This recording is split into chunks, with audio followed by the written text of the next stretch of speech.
జగత్తు యొక్క కారణస్వరూపుడు అవుతాడంటే అది అన్నిటికీ కారణం. మనం అనుకున్నాం కదా, ఓం అంటే 3 అవస్థలు దాటి తురీయం అనుకో, 4వ అవస్థకు పోయినటువంటి వాడు, బ్రహ్మమాత్రంగా నిలిచినటువంటి వాడు అక్కడ నిశ్శబ్దం. ఓం అనేది 3 అవస్థల వరకే, ఇక్కడ జాగ్రత్త స్వప్న సుషుప్తుల వరకే. ఎవడైనా సాధన చేస్తూ ఉండేటువంటి వాడు కూడా ఓం అని అంటాడు.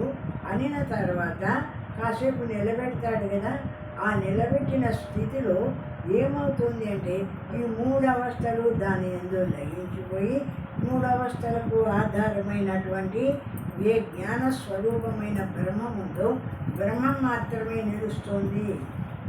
3 అవస్థలు ఇవన్నీ అనుభవిస్తున్నాం, జాగ్రత్త స్వప్నము సుషుప్తి. ఇవన్నీ ఎక్కడ లయించిపోతాయంటే ఆ జ్ఞానస్వరూపమైన తురీయావస్థలో లయించిపోతాయి. అంతవరకు ఈ గాఢ నిద్రావస్థలో ఈ ప్రాజ్ఞుడు అనుభవిస్తూ ఉంటాడు. ఈ ఓం అనేటువంటి ఆ మంత్రంలో ఉన్నటువంటి మకారస్థి. విశ్వస్యాత్మ విభక్షాయ ఆది సామాన్య ముత్కటం మాత్రా సంప్రతిపత్తౌ ప్రాప్తి సామాన్యమేవ చ కార్యక్రమం. విశ్వనకు ఓంకారములోని అకారముతో సామ్యము చెప్పవలసి వచ్చినప్పుడు ఆ రెండింటికి మధ్య సర్వవ్యాపిత్వము ఆదిమత్వము అను రెండును సామాన్య గుణంలో కూర్చున్నవి. ఈ అకారం మొదలుకొని ఉకారంలోకి పోయేటప్పటికీ, ఈ అకారం దగ్గర నుంచి మకారం చేరేటప్పటికి ఈ మధ్యలో సమస్త ప్రపంచము ఒక శబ్దమాత్రంగా ప్రకాశిస్తుంటుంది కదా. ఆ విధంగా ఈ ప్రపంచమంతా ఎట్లా దాని పనులు చేస్తుంది అంటే మనం ఒకరితో ఒకరు మాట్లాడుకోకుండా ఏం పనులు చేస్తాం? ప్రతిదానికి శబ్దం అవసరం కదా, మాటలు అవసరం కదా.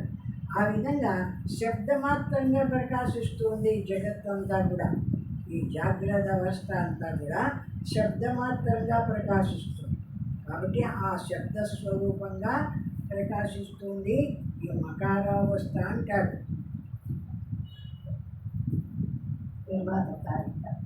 తైజసస్యోత్ర విజ్ఞాన ఉత్కర్షో దృశ్యతే స్ఫుటం మాత్రా సంప్రతిపత్తౌ స్యాత్ ఉభయత్వం తథావిధం. తైజస్సునకు ఓంకారంలోని ఉకారమునకు మధ్య ఉత్కర్ష, రెండింటిలోనూ మధ్య నుండుట అను 2 సమాన ధర్మములు స్పష్టంగా గోచరించుతుంది. ఓం అనేటువంటి ఆ ఓం అనే అక్షరానికి మధ్యలో ఉండేది ఉకారము. అట్లనే ఈ మధ్యలో ఉన్నది ఇక్కడ కూడా జాగ్రత్త స్వప్నము, ఆ సుషుప్తికి మధ్యలో స్వప్నము, స్వప్నావస్థ. మకారభావే ప్రాజ్ఞస్య మానసామాన్యముత్కటం మాత్రా సంప్రతిపత్తౌ లయ సామాన్యమేవ చ. ప్రాజ్ఞునకు మకారమునకు సమాన ధర్మములు కలవు. అవి మానము మరియు అన్నియు అందు లయబవుట. మకారానికి ప్రాజ్ఞునకు సమాన ధర్మములు ఉన్నాయి అంటాడు.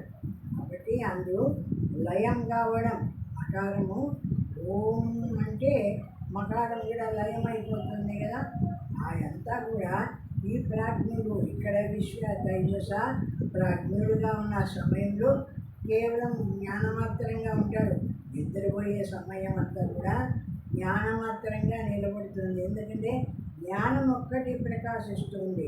అక్కడ ఈ ప్రపంచము, చూడబడే ప్రపంచము, విషయము ఏం లేదు. కానీ అది కూడా జ్ఞానస్వరూపమే, బ్రహ్మస్వరూపం అయినా కూడా అక్కడ ఈ జీవునికి కలగవాలా మోక్షము, అది చెప్పుకొస్తాడు ఒక చోట. జీవునికి ఈ మోక్షం కలగవాలా, ఈ శరీరానికి కాదు, ఈ ప్రపంచానికా, దేనికి కాదు. ఎవరికి మోక్షం కలగవాలా అంటే నేను అంటూ ఉండేటువంటి ఈ జీవుడు ఉన్నాడే, ఈ జీవునికి మోక్షం కలగవాలి. మోక్షం కలిగి మళ్ళీ జన్మ లేనటువంటి నిరాకార స్థితిని పొందవాలి. కాబట్టి ఈ జీవుడు ఆ పరమాత్మ స్థితిలో ఆ మకారంలో లయించిపోయి నిరాకారాన్ని పొందుతున్నాడు. శుద్ధంగా నిలబడుతున్నాడు. ఏమనకుండా ఓం అన్నాక ఇంకా నిశ్శబ్దంగా నిలబడిపోతున్నాడు. అట్లా ఈ మకారంతో కూడినటువంటి స్థితిలోకి పోయి లయమైపోతున్నాడు. కాబట్టి జీవుడు అక్కడ మోక్షాన్ని పొందుతాడు అని కూడా చెప్తుంది శాస్త్రం. త్రిషుధామసు యత్తుల్యం సామాన్యం వేత్తి నిశ్చితః న పూజ్య సర్వభూతానం వంద్యశ్చైష మహామునిః. ఇట్లు ఈ జాగ్రత్త స్వప్న సుషుప్తులకు ఓంకారములోని అకార ఉకార మకారములకు మధ్య గల సామ్యము ఎవడు నిస్సంశయముగా తెలుసుకొనుచున్నాడో అతడే పూజ్యుడు. అతడు సర్వప్రాణులకు వంద్యుడు. విధంగా ఈ అకార ఉకార మకారాలు, ఈ అకార ఉకార మకారాలు కలిసి ఓం అయినాయని, ఈ అకార ఉకారాలు జాగ్రత్త స్వప్న సుషుప్తులైనాయని, ఈ విధంగా ఈ ఈ విషయాన్ని ఎవడు తెలుసుకుంటుంటాడో వాడు పూజ్యుడు, అందరి చేత పూజింపబడతాడు అంటారు. ఇది సామాన్యంగా సన్యాసులైనటువంటి వాళ్లకు ఈ ఓంకారమే వాళ్ళ ఆరాధ్యం. ఇంకొక మంత్రంలే. సన్యాసం తీసుకుంటారే వాళ్ళు ఈ ఓంకారాన్నే ధ్యానం. వాళ్ళకు ఇంకొక దైవములే, ఇంకొక రూపములే. ఈ ఓం అనే జపమే వాళ్ళకు. ఆ విధంగా సన్యాసులు అంటే గృహస్థులకు లేదు అని అంటారు. సన్యాసులకే మాత్రమే ఇది అర్హత అంటారు.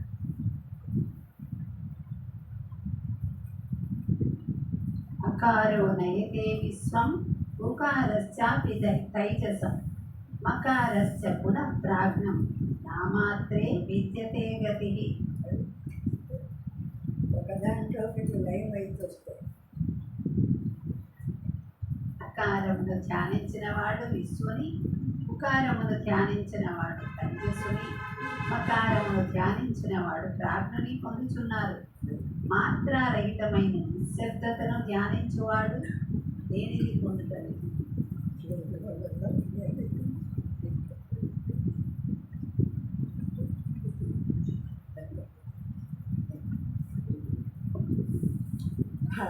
ఒక్కొక్క అక్షరాన్ని ఆరాధించేవాడు అంటారు. ఓం అనేటువంటి అక్షరం మొత్తం పలుకుతాడు, కానీ ఎవడైనా ఆ అనుకుంటూ ఊరుకుంటాడా? ఈ అకారాన్ని ధ్యానించేటువంటి వాడు అంటారు. అకారాన్ని ఏం ధ్యానిస్తాడు? ఓం అని ధ్యానిస్తాడు. ఎవడైనా మూడు కలిపి ధ్యానిస్తాడు. ఈ శ్లోకంలోని ఓంకారములోని మూడు మాత్రలపై ధ్యానించుట వలన కలుగు ప్రయోజనములను చెప్పబడుతున్నారు. కానీ మూడు మాత్రలను కలిపి ఓం అనేది ధ్యానించడం వలన వచ్చే ఫలితం ఏదో చెప్తారు. ఒక ఓంకారమును పూర్తిగా ఉచ్చరించి మరి ఒక ఓంకారమును ఉచ్చరింపులోపుగా ఆ మధ్యలో మనకు ఒక మాత్రారహితమైన మౌనము కలుగుతున్నది. అది శ్రేష్టం. ఓంకారం అనేది శ్రేష్టం అనేటువంటిది అది ముఖ్యం కాదు. ఈ ఓం అని కాసేపు నిలబడి మళ్ళా ఓం అంటాడు కదా, ఆ నిలబడిన స్థితి ఏమిటిది అంటే నిశ్శబ్ద స్థితి, మౌన స్థితి. ఈ పలికేవాడు ఓం అన్నాడు, కానీ ఓం అన్నాక ఇంకా పలకుండా మౌనంగా ఉన్నాడు కదా. మౌనంగా ఉన్నప్పుడు ఏమైంది? ఈ అకార వికార మకారాలు, జాగ్రత్త స్వప్న సుషుప్తులు అన్నీ లయించిపోయి నిరాకారమైన ఏ బ్రహ్మముందో బ్రహ్మమాత్రంగా నిలబడినాడు. ఏది ఉచ్చరించకపోతే నిశ్శబ్దంగా నిలబడినాడంటే, ఏది అనకుండా నిలబడినాడు అంటే ఆ నిశ్శబ్దతలో ఈ జాగ్రత్త స్వప్న సుషుప్తులు మూడు లయించిపోయి నిరాకారమైనటువంటి ఆ బ్రహ్మస్వరూపము సర్వవ్యాపకంగా ఈ బ్రహ్మముందు బ్రహ్మమాత్రంగా నిలబడినాడు. బ్రహ్మస్వరూపము యొక్క రూపము ఈ అకార ఉకారాలు మాదిరి ఈ జాగ్రత్త స్వప్న సుషుప్తులు కాదు.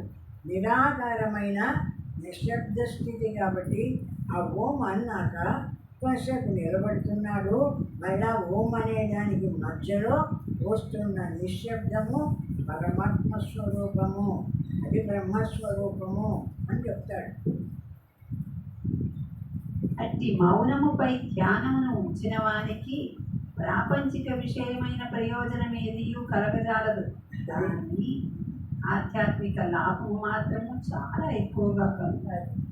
ఆ మౌనం మీద ధ్యానం ఉంచిన వాడికి ఇప్పుడు ఓం అని మళ్ళా మౌనంగా నిలబడతాడే, ఆ మౌనం మీద ధ్యానించినటువంటి వాడికి ఈ ప్రాపంచిక విషయాలు ఏవి వాడికి బాగు, కానీ బ్రహ్మస్వరూపమైన పరమాత్మ స్థితి కలుగుతుంది. నిరాకారమై బ్రహ్మస్వరూపము మౌనంగా నిశ్శబ్దంగా బ్రహ్మస్వరూపమై నిలుస్తుంది కదా. నిశ్శబ్ద బ్రహ్మ వచ్చేదే కదా. మౌనము ఇప్పుడు బాగా మనం అభ్యాసం చేసి చూస్తే అన్నీ అనేటప్పుడు ఏ మంత్రం అన్నా ఆ మంత్రానికి తగిన అధిష్టాన ఆ దేవతలు ఆ రూపము అన్నీ కనిపిస్తుంటాయి ఏ మంత్రానికి. మౌనంగా ఉన్న స్థితిలో ఏ మంత్రము లేకపోయే వాళ్ళకే నిరాకారమైన స్థితిలో చిదాకాశ రూపమై ఆకాశతుల్యంగా నిలబడిపోతున్నాం.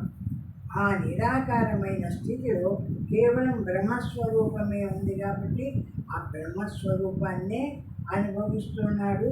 ఆ నిశ్శబ్దతలో ఆ నిశ్శబ్దత అది అంత శ్రేష్టమైంది అని చెప్తున్నాడు. అది పరమాత్మ యొక్క అనుగ్రహము. ఆ నిశ్శబ్దత అనుభవం రావాలంటే కూడా అది కూడా భగవంతుని యొక్క అనుగ్రహమే. అనుగ్రహం ఉండేవాడే మౌనంగా నిలబడగలుగుతాడు, నిశ్శబ్దంగా నిలబడగలుగుతాడు. లేనివాడు నిశ్శబ్దతతో నిలవలేడు.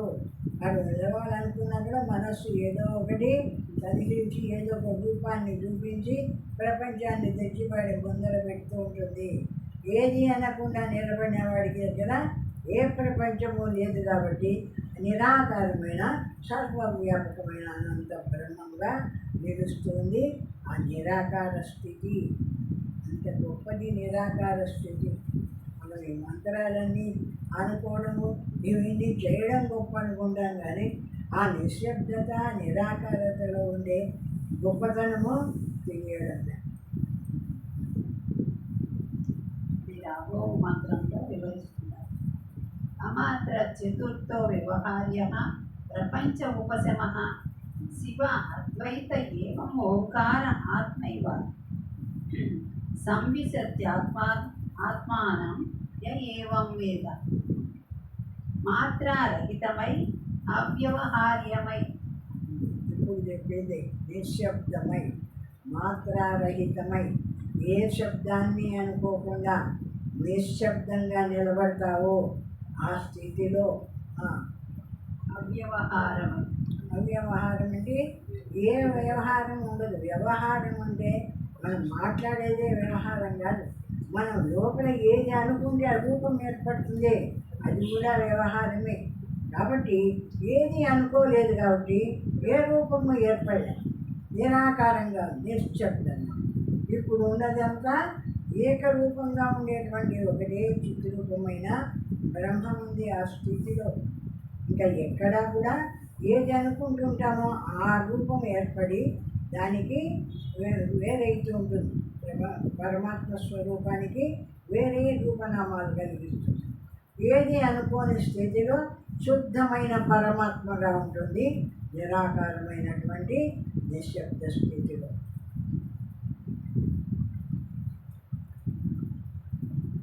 శివమై అద్వైతమైన ఓంకారమే చతుర్థం.